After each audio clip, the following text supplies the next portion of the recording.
Hi everyone, it's Mrs. Burdick, the reading coach. Welcome to the first grade reading strategy video on cause and effect.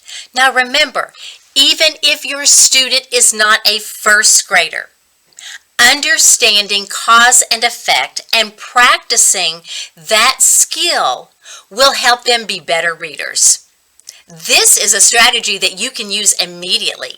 So let's join that first grade team. Miss Pack, Mrs. Keys, Miss Weishart, Miss Acevedo, Miss Williams, and Miss Williams' intern as they share with us the importance of cause and effect. Happy reading.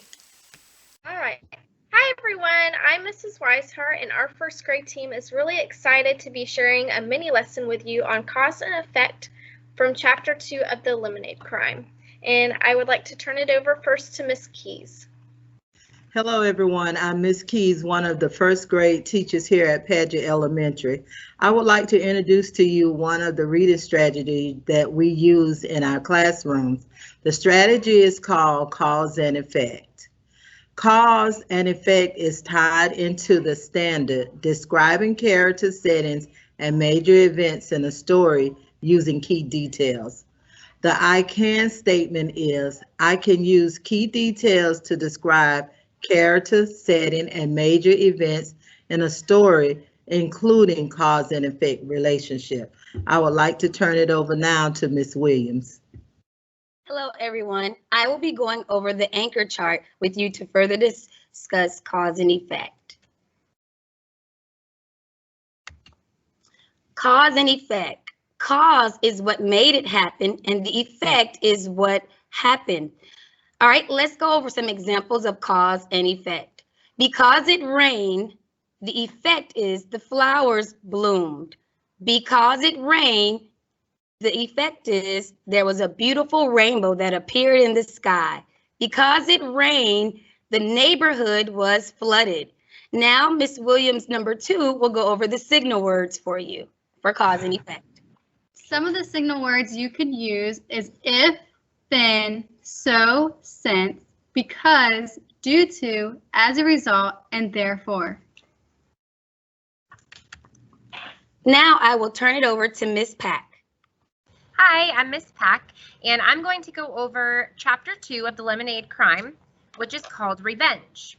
And in this book, it gives you the definition for revenge. It says it's the act of causing pain or harm to another person because that person has injured you in some way. So in this chapter, the problem is that Evan's money went missing. Evan believes that Scott is the one who stole his money that he earned with his lemonade stand. He believed that Scott took it out of his shorts pocket when they were at Jack's house for a pool basketball game. Scott was suddenly able to buy a new Xbox 2020 and bragged about it at school. During their morning meeting, their teacher, Mrs. Overton, called on Scott to share, and he told everyone all about his new Xbox 2020. When one of the students asked him how he was able to buy the Xbox 2020, he said that he had saved his money. Mrs. Overton praised him for that. However, Jesse and Evan still believe that Scott got the money from Evan's pocket. So Miss Weishart is going to go over the graphic organizer that we are sending home to talk about cause and effect from this chapter. All right, in Chapter 2, we see many cause and effect relationships. So I'd like to go over this graphic organizer that you can do at home with your student. So as Miss Williams stated, cause is the reason why something happened, and effect is the result of why it happened. So in the graphic organizer, we see the cause of Evan's money going missing. At home, you and your student can look back in Chapter 2 to find the result or effect of Evan's money going missing. In the next cause and effect relationship, we see an effect of Mrs. Overton praising Scott for saving money to buy a special item. You and your student can look back in Chapter 2 again to find what causes Mrs. Overton to praise Scott for saving his money.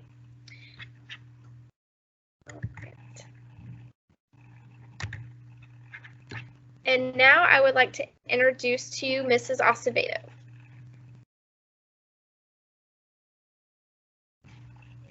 Hello, and I am Ms. Acevedo, and I'm going to go over kind of an example of summary should look like and what some things you want to be looking for when your child is practicing taking the information from the organizer and writing a summary with it.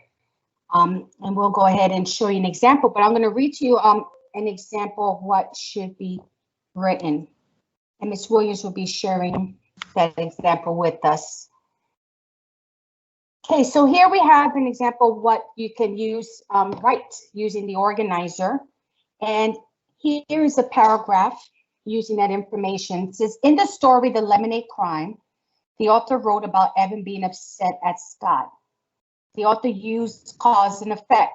The cause is Evan believes Scott stole his money to buy an Xbox 2020. The effect is Evan is so angry and he wants revenge. So make sure that when they're writing their summary, they're able to identify and explain what the cause and what the effect is, not just write it from the organizer, but add some words to help that come together. And I will be giving it to Miss Williams. All right. Thank you, everyone, for participating in this lesson with us on cause and effect. All right. Happy reading. Happy reading. Bye. Thanks. Bye.